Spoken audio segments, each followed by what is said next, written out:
रंग माझा वेगळा भाग 1. आज सकाळपासून घरात एकच गडबड चालली होती. आई, मोठी काकू, छोटी काकू तिघी मिळून स्वयंपाकघरात राबत होत्या. ती आपलं सगळं आवरून बाहेर आली तर घरचा नकाशाच बदललेला होता. तिने आईला विचारलं, आई नाश्ता देते का? मला लॅबला जायला उशीर होतोय. आईने स्वयंपाकघरातून बाहेर येऊन म्हटलं, सरू मी काय म्हणते, आज लॅबला गेले नाही तर चालणार नाही का? का गं, काही काम होतं का? सरू म्हणजे सरिताने विचारलं. तसं घरच्यांची तयारी बघून तिच्या लक्षात आलं होतं काय प्रकार सुरू आहे ते. अगं ते मंगळवारी बाबा त्यांच्या एका मित्राच्या घरी गेले होते ना, तर तिथे तुझ्यासाठी एक स्थळ कळवलं त्यांनी.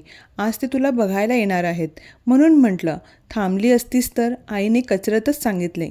आई, अगं तुला किती वेळा सांगितलं, कशाला या भानगडीत पडते? मागचे अनुभव कमी आहेत का? पाठीशी की एक नकार तुला अजून पाहिजे आहे? मला ना कंटाळा आला आहे आता या सगळ्यांचा. सरिता जरा चिडूनच बोलली. तेवढ्यात मोठी काकू स्वयंपाकघरातून बाहेर आली आणि बोलली, त्यात काय एवढं? अगं मुलीच्या जातीला या सगळ्यातून जावंच लागतं. हल्ली तर चांगल्या गोऱ्यापान मुलींनासुद्धा नकार मिळतात. त्यात तू तर. मोठी काकू पुढे बोलता बोलता थांबली. नाही हा वहिनी, माझ्या ताईची मुलगी मुलांकडच्यांनी फक्त तिचा रंग बघून पसंत केला. गोरा रंग, सुंदर डोळे, धारदार नाक, लांबसडक केस. शिक्षण जरा कमी होतं पण तिच्या रूपाने ती उणीव भरून काढली. छोटी काकू हात पुसत पुसत स्वयंपाकघरातून बाहेर येत बोलली, बरं का सरू, रंग जरा सावळा असला ना तर बाकी काहीही कितीही चांगलं असू देत, लग्नाच्या बाजारात भाव मिळत नाही. अगं, मोठी काकू बोलली. आईच्या डोळ्यात पाणी आलेलं तिने बघितलं आणि तिला अजून राग आला. आई, तुला किती वेळा सांगितलंय माझ्या लग्नाचा बाजार मांडू नको म्हणून. मी माझ्या पायावर उभी आहे, मला कोणाच्या आश्रयाची किंवा दयेची गरज नाही. आणि हे सारखं सारखं माझ्यासाठी लोकांपुढे हात जोडणं बंद कर. इतकं बोलून सरिताने चपला घातल्या, कारची किल्ली घेतली आणि घराबाहेर जाऊ लागली. अगं सरू, काही खाऊन तरी जा, आईने हाक मारली. काही नको, पोट भरलं माझं. इतकं बोलून सरिता चालायला लागली. तशी आई तिच्या मागे गेली. सरू मी काय म्हणते, बेटा आज शेवटचं, फक्त माझ्यासाठी म्हणून घरी लवकर ये. मी तुला वचन देते, आज नंतर मी तुला कधीच काहीच सांगणार नाही. आईचा केविलवाना चेहरा बघून सरिताच्या पोटात गोळा आला. तिने आईचा हात हातात घेतला आणि बोलली, आई फक्त तुझ्यासाठी, बरं का? सरिता बायोटेक्नॉलॉजी PhD, एका मोठ्या इन्स्टिट्यूटमध्ये रिसर्च सायंटिस्ट, चांगला पगार, हुशार, सुस्वभावी आणि दिसायला मोठे सुंदर डोळे, धारदार नाक, सुंदर कोरीव ओठ, लांबसडक दाट काळेभोर केस, उत्तम बांधा, उत्तम उंची, चेहऱ्यावर सरस्वतीचे तेज आणि रंग सावळा. पण दुर्दैवाने लग्नाच्या बाजारात तिचे बाकीचे गुण तिच्या रंगामागे दबून जायचे. त्यामुळे आता तीसुद्धा वैतागली होती. खरं बघितलं तर तिला खरंच कोणाच्या उपकाराची गरज नव्हती. तिला असा मुलगा पाहिजे होता जो तिच्या रंगाची नाही तर तिच्या इतर गुणांची कदर करणारा असेल. पण असो, ती त्या मनस्थितीत लॅबमध्ये गेली. काय गं सरू, काय झालं, चेहरा पडला आहे तुझा? वनिताने विचारलं. वनिता सरिताची घट्ट मैत्रीण. काही नाही गं, आज संध्याकाळी एक अजून नकार पचवायची तयारी करायची आहे. सरिता उसनं हसू आणत बोलली. काय यार सरू, तू घरच्यांना स्पष्ट का सांगत नाही की बास झालं आता हे? अगं काय कमी आहे तुझ्यात? तुझ्यासारखी मुलगी मिळायला भाग लागतं सरे. नको गं असा स्वतःचा सारखा अपमान करून घेऊस. अगं तुझ्यापेक्षा कमी शिकलेल्या मुलाने सुद्धा तुला रंगामुळे नकार दिला, याला काय अर्थ आहे का? मला ना त्याच्यापेक्षा तुझा जास्त राग येतो. घे ना एकदाचा निर्णय, बोल मोकळेपणाने. मला जर भाऊ असता ना तर मी कधीच तुला माझी वहिनी केली असती. ऐक माझं सरिता, वनिता जीव तोडून बोलली.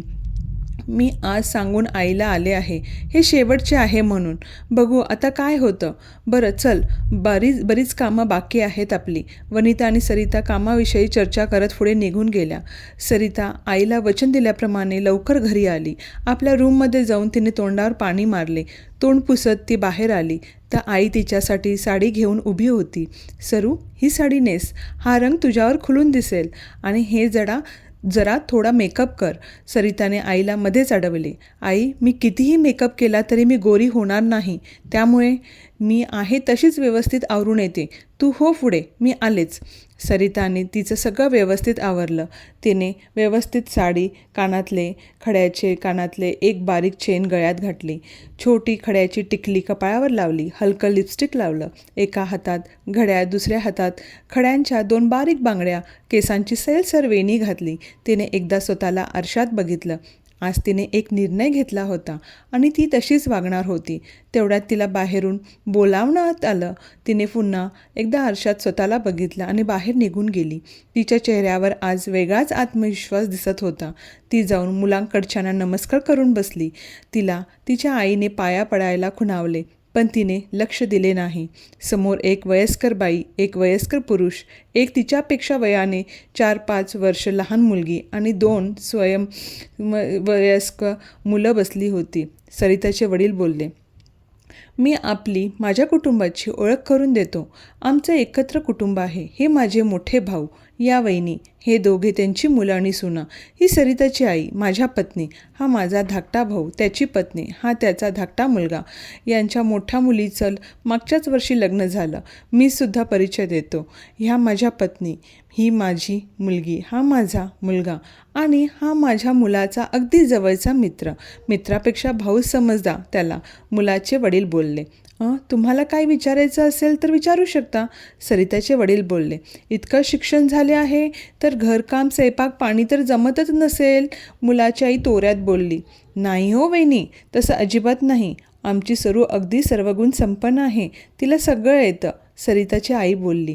आम्हाला काय हिच्या कमाईची गरज नाही, पण हिला नोकरी करायची असेल तरी आमची काहीच हरकत नाही, मुलाचे वडील बोलले.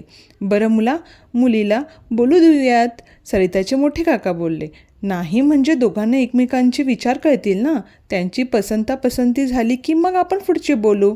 त्याची काही गरज नाही. आमचा मुलगा काही आमच्या शब्दाबाहेर नाही. आपण मुद्द्याचं बोलूयात का, मुलाची आई बोलली. हो चालेल ना. सरिताला आत पाठवण्यात आले. कसा वाटला भाग नक्की कळवा.